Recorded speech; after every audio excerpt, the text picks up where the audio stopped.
coming to you live from Evolution Lisboa, over here in Lisbon, Portugal's hilly coastal capital city. From the imposing São Jorge Castle, we are here today with, it's been a long time coming, but we are here today with the first group of the StarCraft Evolution League Fall Championship. Merry Christmas indeed. I am, of course, the host, Yaku of the Zaku, and with me today is El Gran Maestro Entrenador que ha nivelado a todos los retenedores, Light _ VIP. How we doing, Light? What's up, Yaku? What's up? It's been far too long since we have casted together, Papi. Oh my god, it's been far too long. It's great to be here. It's great to be back once again with something a little bit different, something a little bit special with StarCraft Evolution. Indeed, I am not ready at all, but I'm sure this is gonna be an experience. Oh yeah, mate, you're ready for this, mate. You know, you watch Brood War, right? You know. I watched that one time when Rain played against, I think, Snow. Yeah. I like what it was, like a BlizzCon show match or something, right? Like, yeah, that sounds about right. Yeah. Let's go. You'll be fine. You played through the StarCraft Remastered campaign, you know, like for like an hour or something, right? I did do that on stream and didn't realize that I was muted the entire time. And then once I fixed that, I got drafted into playing Big Game Hunters with Milk and Cookies for like 3 hours. Milk and Cookies, Catatonic, and like a few other people from the clan. Mm-hmm.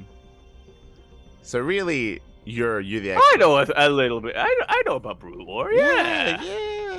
Humble.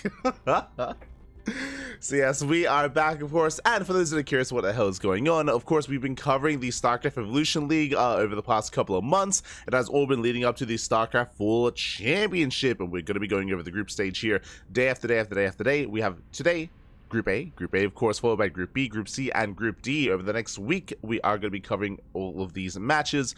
Of course, these matches did occur live over the weekend. We were, of course, busy covering our own events. We were covering Fire Grow Cup and Sparkling Tuna Cup and Master Sworn Open. There was a lot of StarCraft here on the channel over the weekend. We weren't able to cover this live, but we can catch up via replays. We have the technology. Mm-hmm. Exactly. As people are saying in the chat, no spoilers in the chat, no spoilers. We do not know the results. We do not know what happened in the game, so we're going to be going over everything ourselves. Likewise, we're also going to be casting the quarterfinals, semis, and the grand finals as well of this tournament, and that'll be, I believe, in the coming weeks.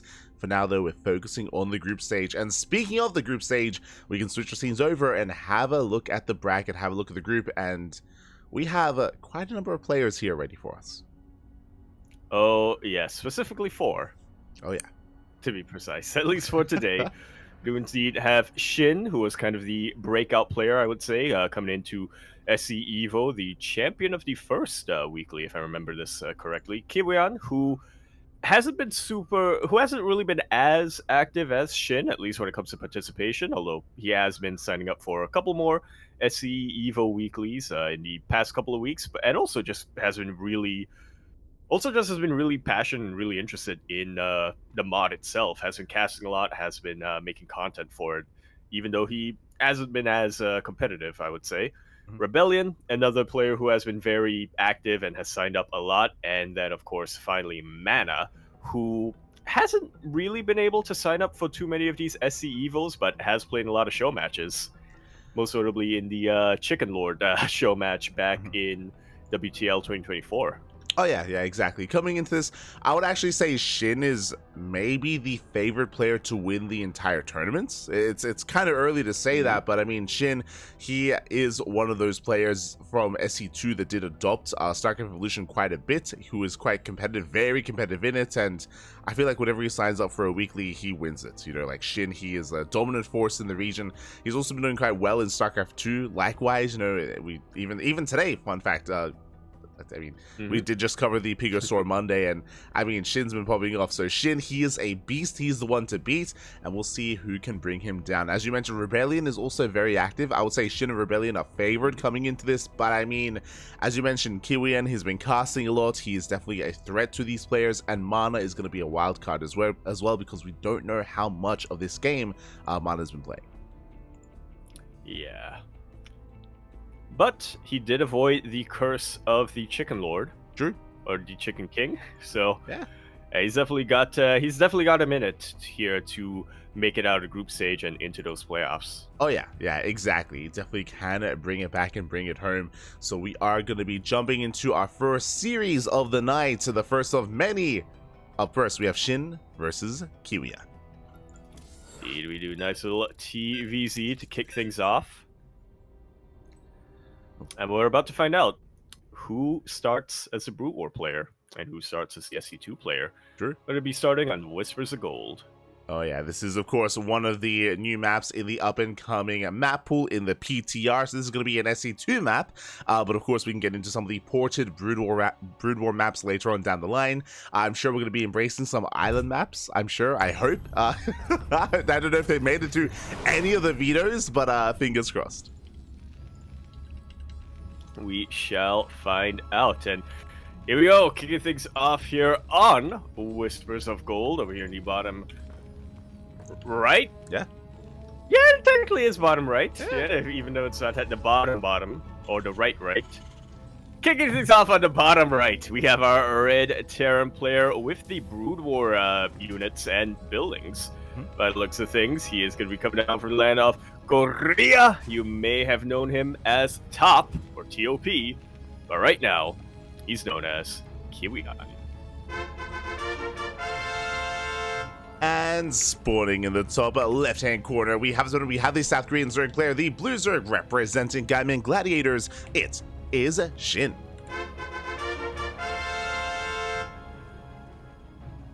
I forgot that I actually have to observe for myself in replays. True. That is the one downside here, is that we cannot see each other's cameras. But we'll make do. We can make through it here. I do believe we'll be okay. We'll figure it out. We'll just have to communicate. Yeah, it's great. We have to talk to each other. Wish me luck. I've been able to avoid that for years, and now you're telling me I have to figure it out now. Oh no. We'll make it through. As we are settling into our ZvT, as I did mention, Whispers of Gold is one of the newer maps in the up-and-coming map pool that is currently live in the PTR.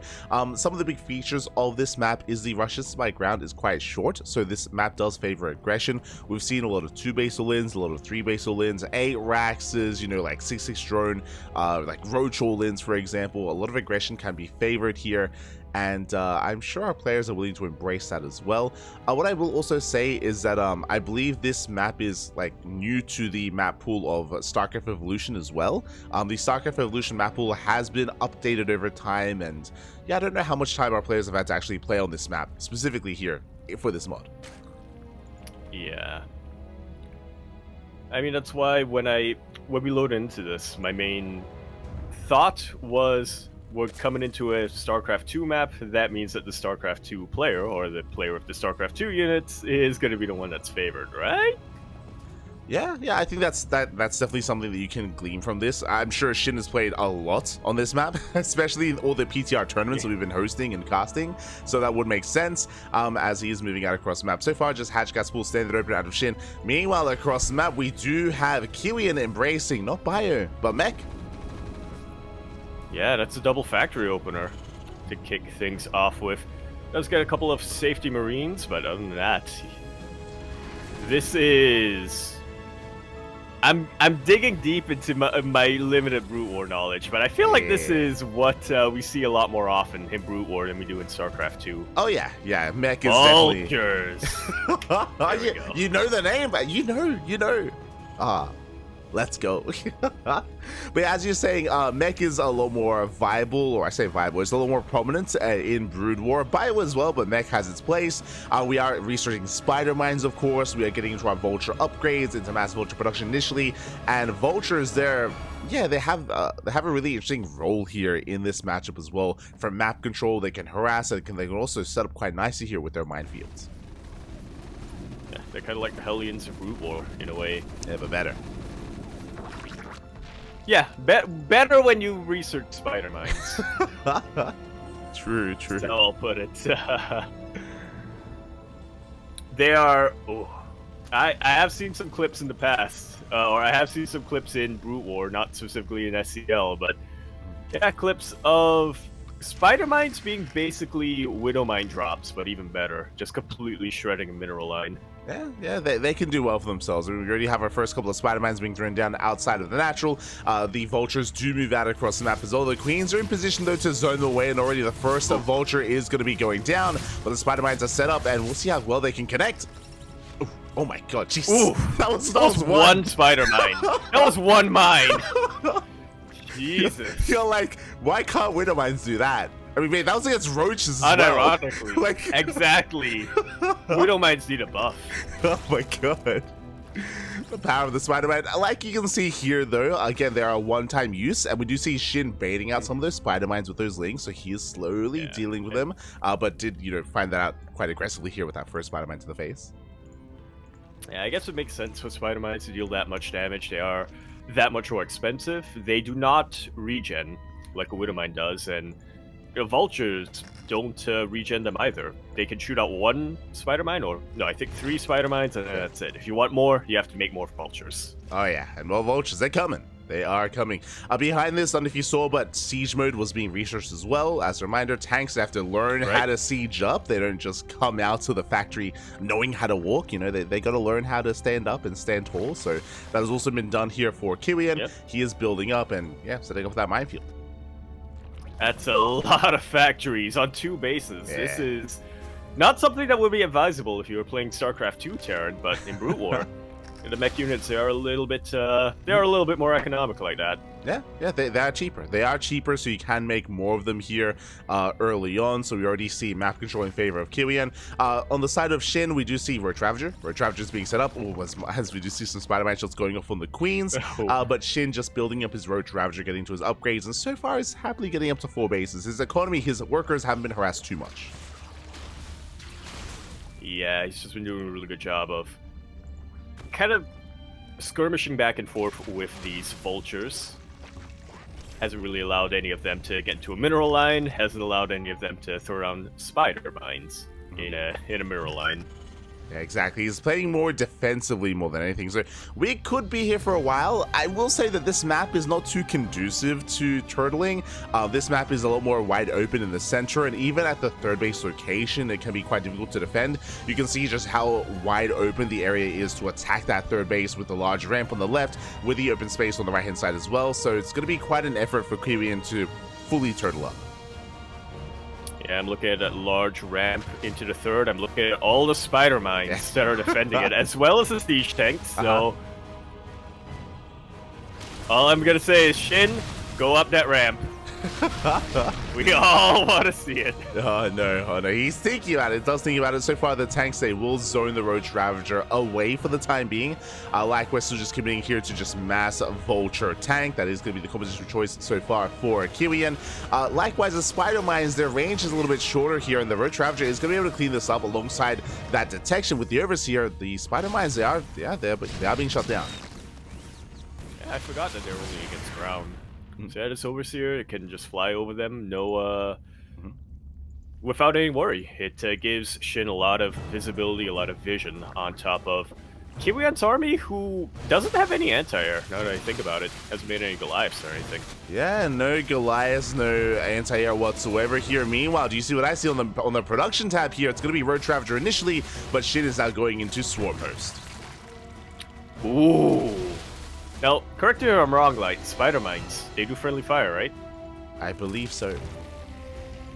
This could be disastrous here for Kiwian, depending on how Yeah, depending on how well Shin is able to utilize those locusts and how he positions them as well. Yeah, we'll see if we can drag any of those mine shots. Meanwhile, the locust wave is going to be coming up. It is going to be getting ready here outside of the third location. We'll see if Shin goes to the expansion or goes to the production here. So far, the Road Ravager is keeping that army busy. Locust wave on the depots initially, but there we go. The rest do go straight for the tanks.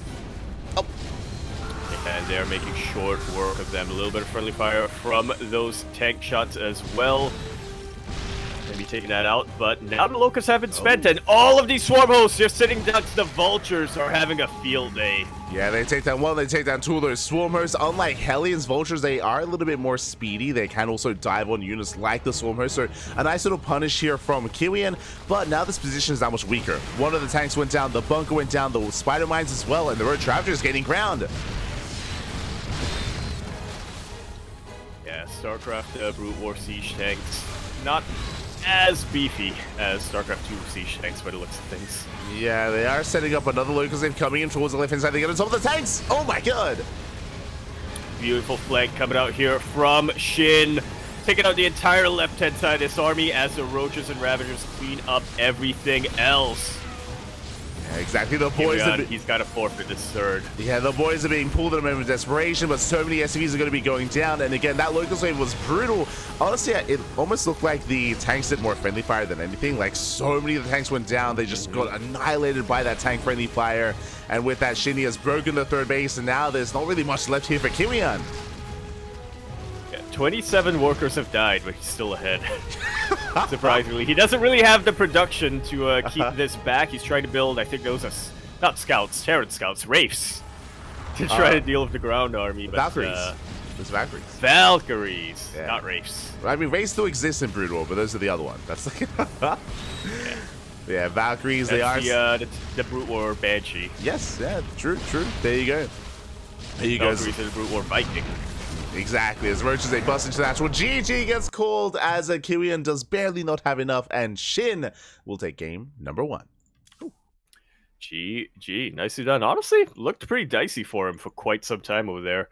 Those spider mines, man, I was really banking on them to really punish things, but Shin, even though he did get a little bit punished by the vultures with his sitting duck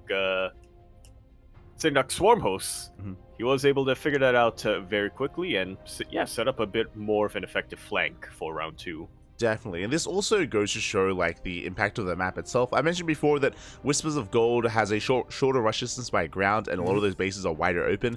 Because of that, I mean, he was unaware, I should say, Kiwian was unaware of the swarm host until they were already in his face, right? Like, they popped out, they immediately got across the map, and because that took him a while to really respond, we saw that he was trying to work towards Valkyries, he was trying to get some kind of anti-air to help deal with those locust waves, but he didn't quite get there soon enough, and he was kind of caught with his pants down before he could really react to the swarm host of Shin.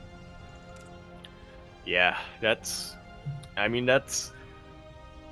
just the issue that you have, right? When you're not really able to get into your opponent. I mean, Shin was doing such a fantastic... Despite all those spider mines, Shin was doing just such a fantastic job of preventing Kiwian from really diving into his bases with those vultures. An interesting thing about Brood War as well is that you still do have scanner sweep on your with your CCs, but if I'm not mistaken, it's a little bit more expensive. Yeah, it's a little bit different in a sense, just because I believe you don't have as much energy to work with, so your scans are a little bit more limited. Of course, they are an add-on on your CC. You don't morph into an orbital. You have like a little comsat station that's next to the orbital that does provide the scans. So yeah, it is blocks the mineral line a little bit, but it's something to bear in mind. Yeah. For sure. But regardless of that, GG well played. Shin does take a lead in the series. And now we're jumping into game number 2. It is going to be on Ley Lines, another StarCraft 2 map. Oh, you're right. Yeah, I didn't notice that initially. Yeah, it is going to be one of the other newer maps on the PTR. This map, though, is more defendable, is a little bit more easier to fortify yourself on your 3 and 4 bases. Yeah, and we'll see how that comes into play as we load into Ley Lines, where we're here in the top right-hand corner this time. Starting all the way to the top right with the SC2 army, Terran army, I should say, We have our red SE2 Terran coming out from the land of South Korea. You may have known him as Top or TOP. He is now known as Kiwian. And spawning in the bottom left-hand corner, we have the Brood War Zerg player, the Blue Zerg, representing Gaiman Gladiators, leading the series 1-0. It is SHIN.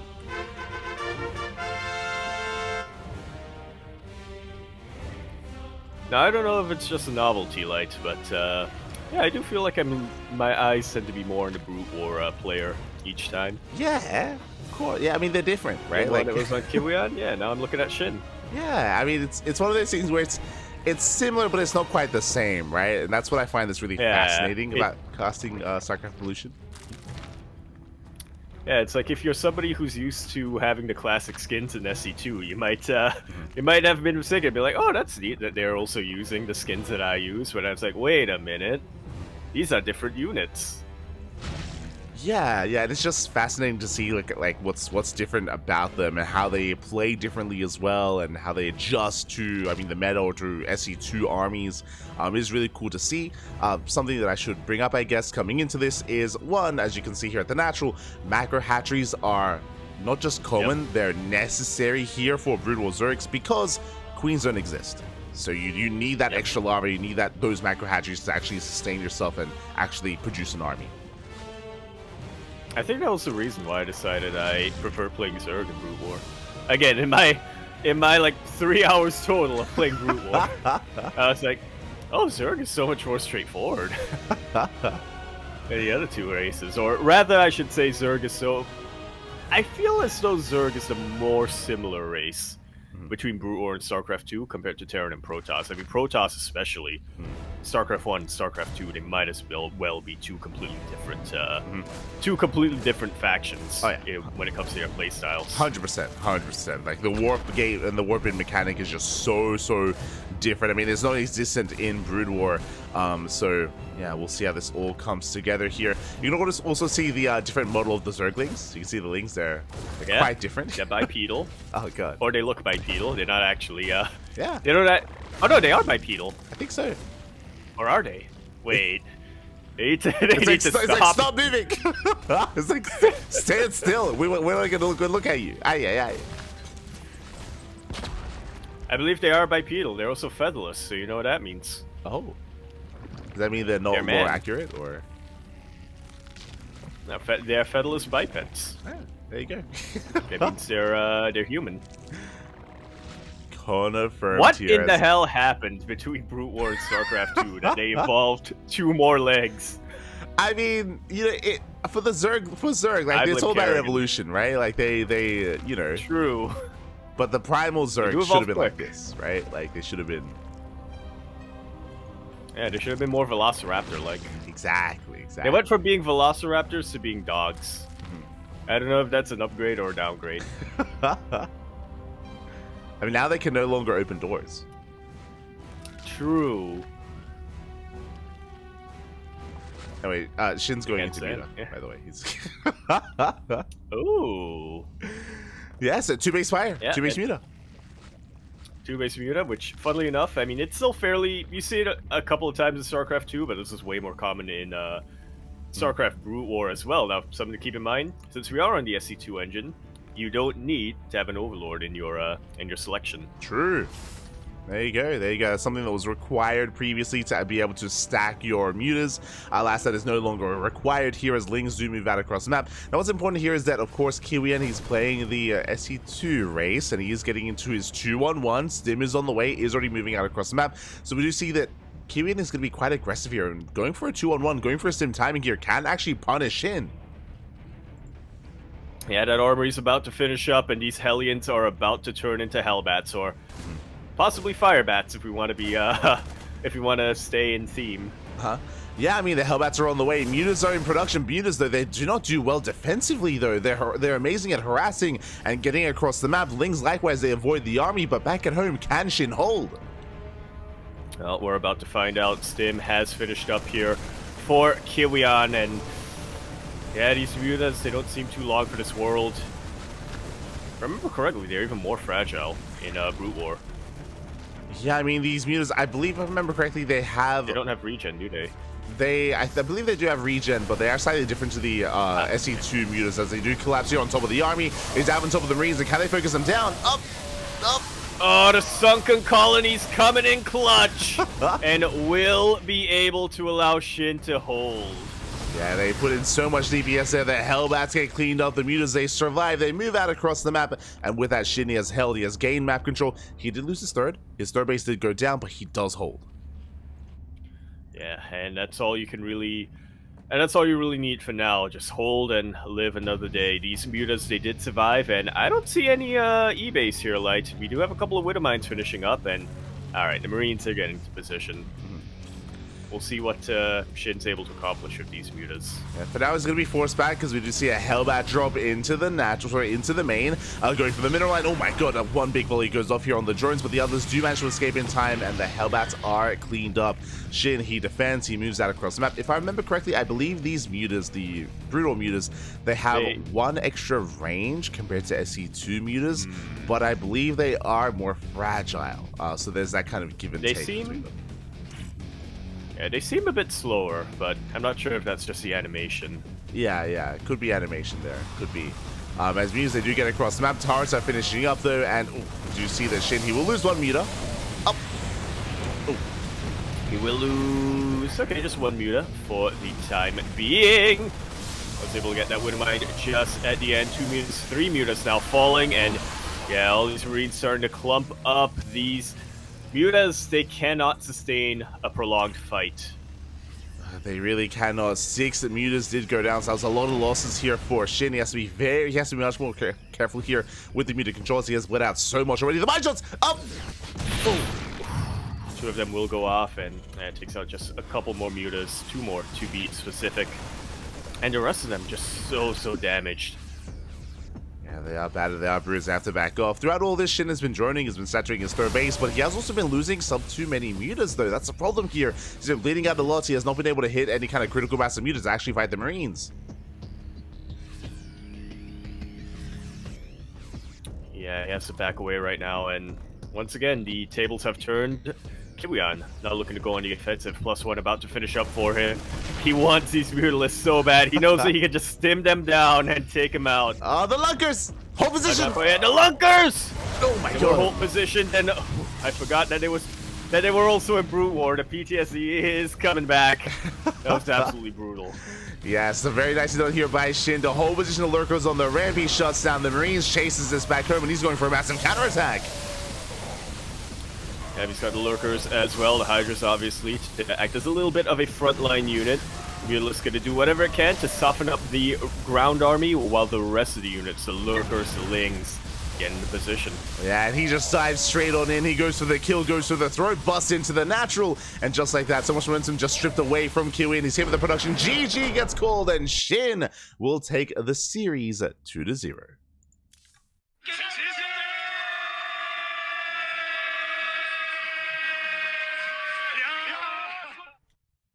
GG, very nicely done here from SHIN. I forgot that Lurkers in Brute War, they're not a hive tech. You could get them a little bit earlier, and yeah, they are a little bit weaker, has a little bit of a trade-off. I believe they have shorter range, but yeah, that was really smart from SHIN. Once again, showing that certain things, certain skills, like your creativity and your, build intelligence, unit composition intelligence, does carry over between both games. Yeah, I mean, that was quite intense, right? Because SHIN, his goal with the mutas was to just keep his opponent busy while he was building up and getting into Lurkers, right? He was taking into Lurkers, and it wasn't even that many. It was like 3 Lurkers. It was like 3 Lurkers back at him, but he had them hidden. They were on hold position. He dragged the army within range. He was able to shut him down, and then just went for the kill, right? Went for essentially an all-in, just sent everything across the map, and very quickly was able to dismantle Kiwian.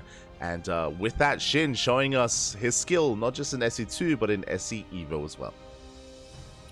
Yeah, GG. Nicely done here from SHIN. That's 2 games now, I feel like he has... It looked like he was down and out. Like, game number 1, it looked like there was no way he was going to be able to break that tech position from Kiwian. And then he just goes in for a bit more of a clever flank and was able to take it.